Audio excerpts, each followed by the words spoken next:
Hello, this is Hector Vladimir. Today is the 3rd of February 2021. Updated June 11th, 2024. I wanted to talk about solar, and specifically solar costs, access to solar, especially by the poor, by the working poor, lower middle class, even the middle class. And I wanted to discuss how solar technologies, solar energy, solar panels, solar energy equipment in general is, as of today, even in 2021, pretty much out of reach of about 80 to 90% of those people. That group that I'm mentioning, lower middle to middle class, and the poor, which is the people living under poverty. Of course, if I do install systems, whether it be on-grid, off-grid, as you may know, I want to focus on that group. I am very much part of this group, proud to be. I have no shame in being part of this group, the lower middle class, working poor, and I would like to focus and help those people out. Those people that actually need the solar energy, solar technologies the most. Why do I say they need it the most? Because they are getting pummeled, they're getting abused, they're getting ripped off, ripped to shreds by their electric company, by their city, by their government, their county, by the sheer amount of bills that they get, the percentage of their income that they have to allocate to paying for power. It is ridiculous, the percentage. I'm taking it by personal experience and by talking to people and having many examples to go by, basically a pool of cases that I have been in contact with on this, that you can spend from a monthly income of about $3,000. You could spend easily $200 to $300 of that in power, sometimes even more, but let's keep it at $250, okay? $250 of your $2,500 to $3,000 income, if you're lower middle class,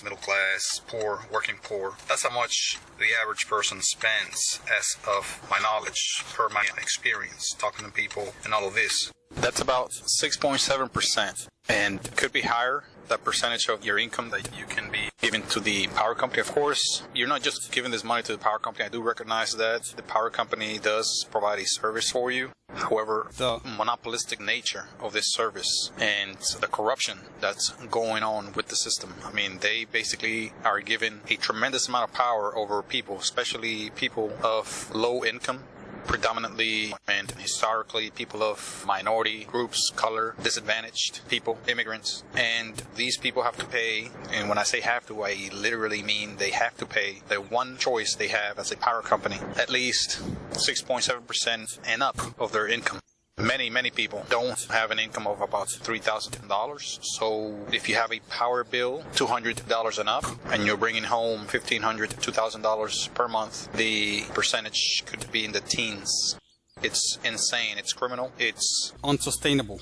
And by providing solar or alternative energy technologies to these people that actually need it, I believe companies would be doing a great service. This is, however, the exception, not the norm. Solar contractors, solar energy systems contractors, rarely, if ever, deal with people of low income, low capabilities, because the system is set up for them to ignore and try to avoid such people. The system is set up for them to ignore and try to avoid such people. Those people are usually not able to pay, even if they really want it, even if they want a system installed. The technology installed, they can stretch as much as they can, but they will most likely be harmed by such expenditure.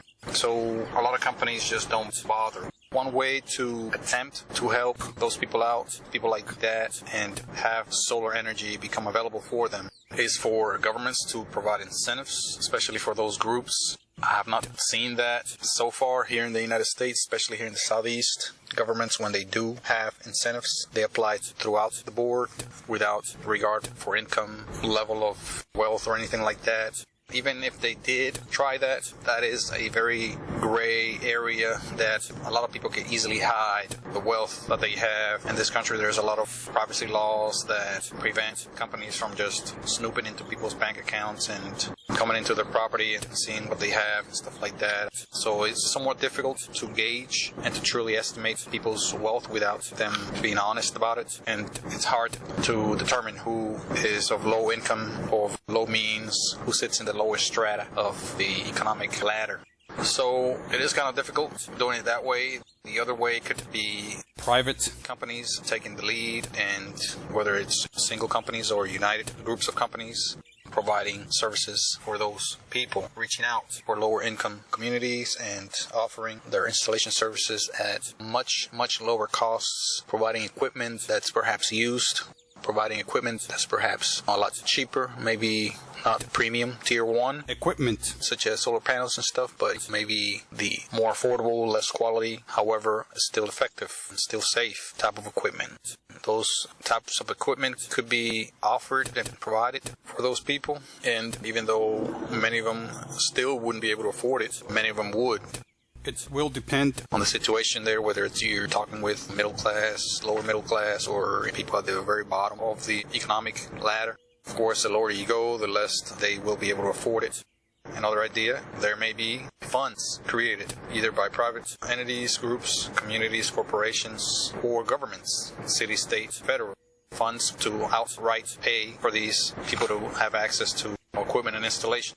The people that are feeling the most pinch from paying high bills for power companies, again, are the very poor. Those people usually have no property of their own in many instances, and they really cannot make or do a roof installation, for example, where the property would be perforated with bolts and screws. Solar panel installation is really not something that it's portable, especially those installed in roofs. There's racking involved, wiring and disconnects and equipment that is not easily uninstalled once someone is ready to move out. It could be, but not easily so. There's usually a cost involved with the installation of such equipment, and of course that may not always be portable and available for those lower income folks. A solution for that, I believe, would be truly portable solar technologies such as briefcase-sized solar panel arrays. Perhaps several of those could be connected together and put on porches, yards, deployed, opened up, unfolded, and put on people's front yards, backyards, side yards, maybe on their property like carports, garages, on the outside of them, of course. So that's an option for someone that doesn't have any property, doesn't own their place of dwelling, their apartment or house outright, or is paying for a mortgage for them. Maybe they're renting, maybe they're living there with family and friends, maybe they're just sharing a property with another family. There's plenty of cases like that, especially for poorer folks. So these portable devices, portable panels, portable equipment could be the answer. Of course, batteries would be necessary in many cases, so safe portable batteries that are light, perhaps made of lithium-ion, could be a solution in those instances. There are several ways for a person interested in solar to have it. Of course, there are many lifestyle concessions that will need to be made. If you're going to try not to use your power company as a source of power and switch to solar, if you have a small solar array or solar technology, you have to make many concessions, many sacrifices as far as using energy. You have to decrease dramatically the amount of energy that you use, electrical energy. And I have gone into depth into how to do that in my series, Living Off the Grid in the City. But like I said, the people that need solar technologies the most are the ones that can least afford it and are the ones that have the least access to it. So unfortunately, here in the state of Georgia, and many states for that matter throughout the United States, those programs are not available for people of low income. They have very limited or no access to those solar energy equipment, technologies, installation because of the cost mainly. And in many cases, companies just don't offer installation services in certain areas, whether it be because they're too remote, too far from areas that they consider profitable, or because simply they just rather not do business in certain areas because of the population, demographics, whatever the reason may be. So in the meanwhile, what I suggest and recommend people of low low income to do is to, number one, save energy. Attempt to save energy at all costs. And there are a repertoire of ways of doing this. This is a huge, enormous topic that I have covered in detail in previous shows. As I said, the recording of the living off the grid in the city, there are many, many ideas there. Obviously, there are more than that program offers. I would suggest you look them up. I do recommend people to invest in solar and alternative energy generation equipment and technologies. However, people of low income especially need to minimize the amount of energy they use so they don't have to spend this much in solar or other types of energy generation such as winds, geothermal, solar heat collectors, etc. What I recommend in the first place, I'll give you a few examples as far as energy saving techniques. First of all, your heat and cooling. Those are your energy hogs for most homes, for most dwellings. Either shut them off if you're able, or dramatically decrease the time that you use those systems. The AC, yes, I know in many areas it's comfortable to be in the AC, air conditioning. However, there are many ways of limiting the amount of AC that you do use. Open up windows is number one. During the summer, spring, early fall of most areas here in the United States, you can live without AC, believe it or not. Open up windows, especially in opposite ends of a home, and a breeze of fresh air is more likely than not to come in and cool off the home, cool off the areas in the home. If you're able to build with this in mind. Build with big windows in areas, if at all possible, where wind and breeze is prevalent. And this is for the warmer areas of the country. Of course, if you live in a colder area of the country, you may not want too much wind in your home because it's obviously cold, and you may have to spend money on heating instead. So there are many things that you can do to cool off your home during the hotter months and to keep the warmth in your home during the winter months. One thing you can do for the opposite, which is keeping your home warmer during the cool months, you can open up windows, meaning open up the curtains, let sunlight come in and start up that greenhouse effect. Open up doors and leave the glass door closed so you can get that sunlight in and the greenhouse effect. Yes, I know the sun is not always shining in many areas of the country, especially during the deep winter. But those days that do, you can save energy. You can open up window blinds and curtains. You can also use other sources of heat, such as gas, coal, wood. Fire up that chimney if you have one. Get that wood stove going. Whatever it may be that could prevent you from turning on that electric heat. That electric heat will kill you, and that's power bill. Shut off things when you're not using them. Shut off appliances, meaning at the switch, disconnect them, or have a switched power strip so you can just flip a switch instead of having to pull the plug. Turn breakers off or water heaters, whatever it may be that you're not using at the time. Water heaters are permanently running and using energy as long as they are plugged in, connected, wired, and with breaker on. So shut it off. Shut the breaker off. Have a switch on the water heater installed so you can shut it off and on. You don't need that water heater to be heating water permanently while you're not using it, especially when you're not at home. When you're off on a trip, visiting other people for 2 to 3 days, why have that water heater on, running your bill up? Do watch your electric meter. Nowadays it's a lot easier to read your meter since they're digital. For the most part, most areas have upgraded their electrical meter to digital readouts. You can easily keep up with them so that your power company doesn't rip you off. You can, at the very least, write down, take a picture of the reading the first of the month and take another picture the last day of the month. And you subtract the last readout from the first readout. That should give you the amount of kilowatts per hour that you used that month. Therefore, you can keep that in your records. So when you get your power bill and you get 200 to 300 kilowatts per hour more than what you actually used, you can actually bring it up to the power company and say, "No, adjust this because I'm not paying for this extra power and I have proof that I did not use that much power." Especially if you take pictures of that meter in those days. Another thing you can do is to, again, shut off everything that you're not using. Don't leave anything on when you walk out the door. Don't leave anything on that you're not using, period. Switch out all of your light bulbs to LED if you haven't done so already. Another thing that uses a lot of energy are your electric stoves, electric ovens. Attempt not to use those. Attempt to switch them out to gas if you can. If you really need to have those, attempt to use them as little as possible. Those are power hogs. Power hogs. Especially the older types that don't really have any sensor technology that shuts off the power whenever the temperature is up to the setup temperature. For example, if you put it in high, the newer technology, the electric stoves will shut off power when the temperature is high enough, and then will cut the power back on when the temperature needs to be brought up. Again, older technologies don't have this feature, so you may have to upgrade and watch closely how much energy you're using, how often you use these equipment. If you cannot upgrade or replace, if at all possible, again, try to not use those and use alternative means of, for example, cooking, such as wood stoves, charcoal stoves. You can go gas, whether it be natural or propane.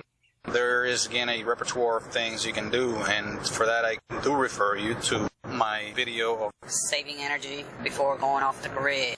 That's a video I did that breaks down all of this in a bit more detail. You can also purchase and invest in solar technologies, even if you're lower income. Of course you can. You can start with as little as one panel, one battery, one inverter, and one battery charger. You can connect those together per the manufacturer's instructions and get a small solar energy generator going. Your power company will begin to pay you for this, and proudly so, you should invest, if at all possible, in solar technologies. Even if it's small, even if you have to put it in your front porch, backyard, your balcony, whatever it is, you can do this very safely. We're dealing with 12 volt DC electricity going to a small battery. You can get a small 12 volt battery for about $15 to $20. One of those sealed 7 amp hour batteries. Look it up on eBay or Amazon or any other store of your choice, preferably online, so it can save you some money. And you can connect a small inverter, 12 volts to 120 volts inverter. Hook up your panel, of course, through a charge controller to that battery. And there you go. You have a small solar power energy generation system right there, right in front of you. You can place that startup kit anywhere there is sunlight and you have generation going. Yes, of course, you're not going to be able to do much with this, but it's a start. You can charge cell phones, you can run a laptop from it, you can run a small television from it for a few hours per day. You can run, again, small electronics, you can run a light. What I would recommend using that for is to charge the equipment that you use. A lot of people now are just using devices for entertainment, to communicate. So you really don't need to plug into a wall outlet. You can just plug your devices to a charger. Many of these inverters have USB connections built in, and you can just hook up your phone, tablet, your small laptop, whatever it may be that you want to use, and a lot of those use very little energy. And you can charge them and unplug, be on your way, use it for hours, and you can be, just using these equipment throughout the days, throughout the weeks, and next thing you know, you're saving a lot of energy by not turning on that TV, by not turning on that big stereo, some of which, do use a lot more energy than your devices. Yes, devices do use less energy than before. However, they still require more energy than your average phone or a small laptop. You can invest, if you are able, in bigger systems. If you're in the lower middle class, the middle class, to be self-sustained somewhat, you're not too much in debt. You can invest in smaller systems for a few $1,000s. Of course, the bigger the system, the more quality, the more capable, the more involved, the more expensive that system's going to be. But many people can sacrifice some things, like cutting off your TV services, and save enough money in 1 year to 2 years to afford a small to medium-sized solar installation, believe it or not. You'll be surprised. And this also is the topic of some of the episodes that I made for Living Off the Grid. So you can check those and learn a lot about how to get the money to install these solar energy systems that will save you money and perhaps even get you off the grid, which is the goal of many of those that want to save money, that want to get away and off of the clutches of your power company and your city. Yes, you can turn off everything in your home and use solar energy to run your home. That is a possibility. However difficult and involved it may seem, it is, however, very attainable, and many people, thousands and thousands of people have done just that. Thank you very much. This is all for right now. If you have any questions, please leave me a comment, and I will try to answer any of your questions or address any of your concerns. Thank you very much. Thank you for listening to this podcast. Please look for the next episode soon, and please ensure to share this with your friends and family. And please like this content and subscribe as a sign of support and for me to continue to provide this type of content to more people like you. Lastly, if you wish to support this content further, please visit the links provided in this publication. Thank you.